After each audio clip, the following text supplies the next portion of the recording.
अगर जीवन में सफलता प्राप्त करनी है तो मेहनत पर विश्वास करें। किस्मत की आजमाइश तो जुए में होती है। नमस्कार दोस्तों, मैं Ayush Kumar story with Ayush channel में आपका स्वागत करता हूं।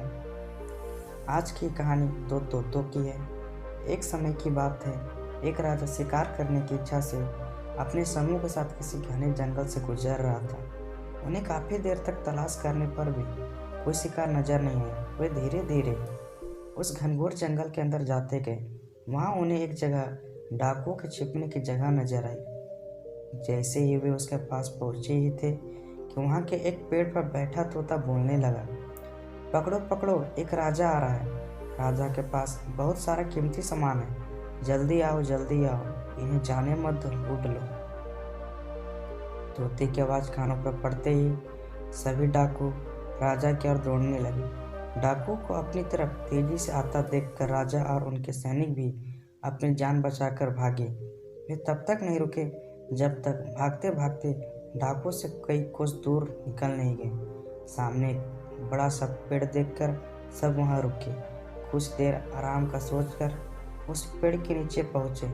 जैसे ही पेड़ के पास पहुंचे कि उस पेड़ पर बैठा एक दूसरा तोता बोल पड़ा, पधारिए राजन, हमारे साधु महात्मा की कुटिया में आपका स्वागत करता हूँ।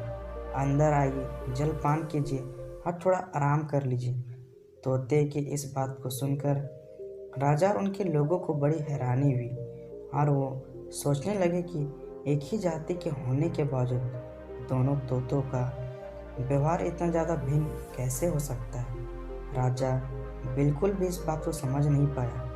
राजा तोते की बात मानकर अंदर साधु महात्मा की सुंदर कुटिया की ओर चला गया। साधु महात्मा को प्रणाम कर उनके पास बैठ गया और अब तक उसके साथ घटी सारी घटना सुनाई और फिर धीरे से पूछा, गुरुवर, उन दोनों तोतों के व्यवहार में भला इतना अंतर क्यों है?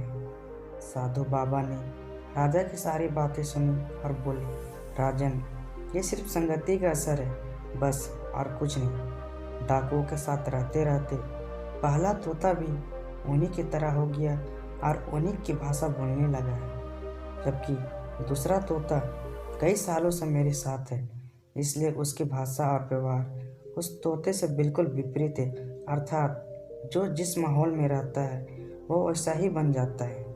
कहने का अर्थ है कि मूर्ख भी विद्वानों के साथ रहकर विद्वानों जैसा बर्ताव करने लगता है, और अगर विद्वान भी मूर्खों के संगत में ज़्यादा समय बिताता है तो उसके अंदर भी मूर्ख वाले गुण आ ही जाते। इसलिए हमें संगति और माहौल का चयन सोच समझकर करनी चाहिए।